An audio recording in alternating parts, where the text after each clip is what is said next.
Today is the start of daylight savings, so automatic clocks, ones set already to universal time, were set back for fall back as opposed to spring forward. So instead of it being 7 o'clock, it was 6 o'clock when people woke up at 7 o'clock.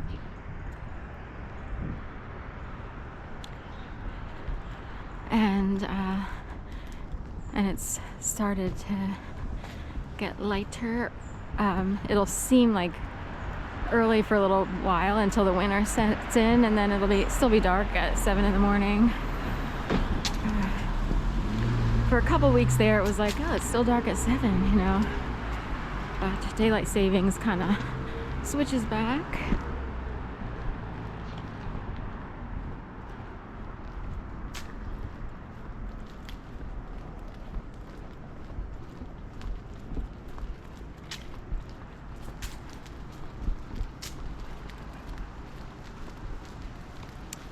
So,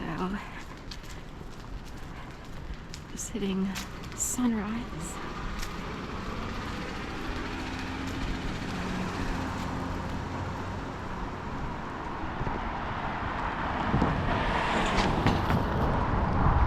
I forgot, Nick Grooming is a 1600, which correlates with 1600 Pennsylvania Avenue, and the White House is at 1600 Pennsylvania Avenue.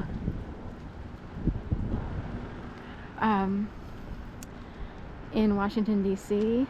So anything with a 1600, sometimes I think of the White House.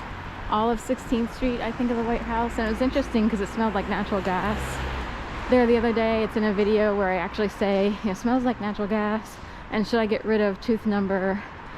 Which reminds me, when I was a child, our family dentist used gas, the type of gas you use to put people under as opposed to anesthesia. He used this mostly on kids, I guess, to do cavities, crowns, fillings, stuff like that.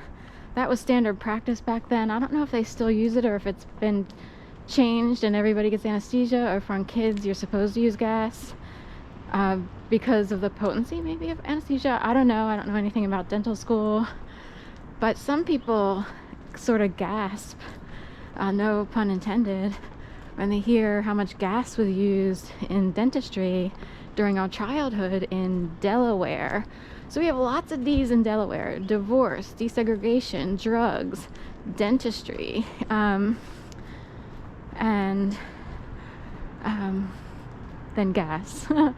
So there was another D, but just dental and dentistry in Delaware. So now we can add dentistry to Delaware's list of D's. D's keep coming up, and which is interesting because it's Delaware and DE, dentistry, Delaware, DE. So divorce, desegregation, drugs, dental, Delaware. All of these things could be linked together. Dentistry, who knows if people can pick up on you for your fillings, your crowns, and so forth and so on. Putting on a show. So we have a Philadelphia show here. Buzzer beater, bro. Keep going straight. So anyway, I have to check with my... And there was a Delaware Jeep to my right there. I didn't necessarily show it on camera. I don't know if it showed up.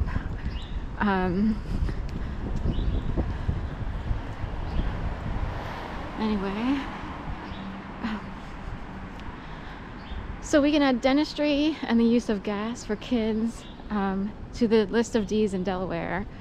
I don't really know who set the rules in Delaware. If someone way up high needed certain things to occur, some would just say the New World Order: divorce, desegregation, drugs, dentistry. Dentistry would come before drugs, I guess.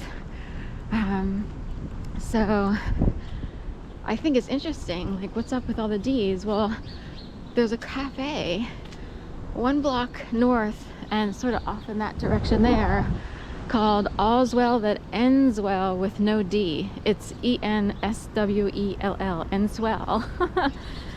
And I'm wondering if people are trying to pluck the D's, or the people who created the D's in Delaware, a little too much for an agenda. You know, people think they're in love, this, that, and the other, but they're just part of an agenda. No offense to people who feel in love. It's possible people could actually be in love, but if it's too much showing up as an agenda 53 years later, then the bigger picture shows, aha, people were puppeted. They're part of the worst show on earth. The worst show on earth is divorce. No offense to desegregation.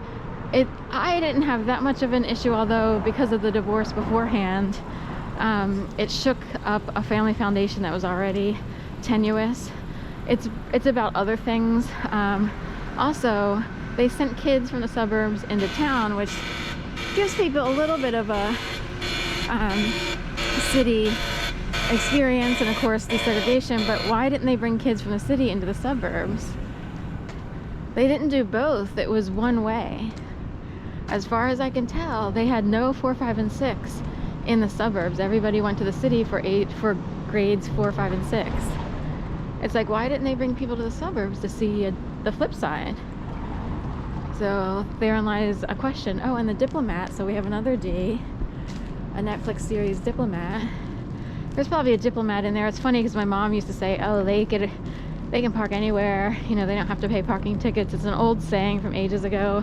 If you're a diplomat, you can just park wherever. I don't know if the idea was that they could pull up to any situation and be a mediator. I don't really know what but they didn't have to follow parking rules. Also, really bad porta potty smell around here. I don't see a porta potty, but someone has the chintzy soap that would be in it, which is gross for anyone, and could trigger anyone who's traumatized because of porta potty soap, which implies sexual assault, human trafficking, and stuff like that. So we have a lot of D's. We got divorce, desegregation, drugs, dental, and diplomat.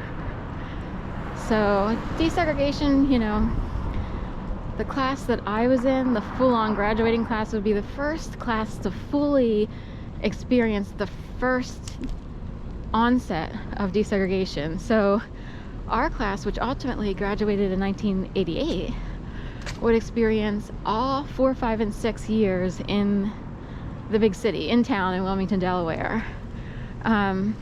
Other people maybe experienced 2 years or 1 year if they were on the cusp. But when I was in 3rd grade, everybody picketed and protested. Everybody had their opinion about desegregation for various reasons. A lot of people know that kids actually just need a stable upbringing. They need stability.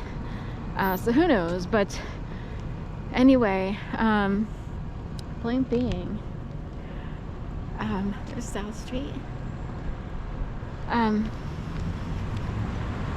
My 3rd grade teacher's name was Mrs. Tate. My name is Sharon Cole.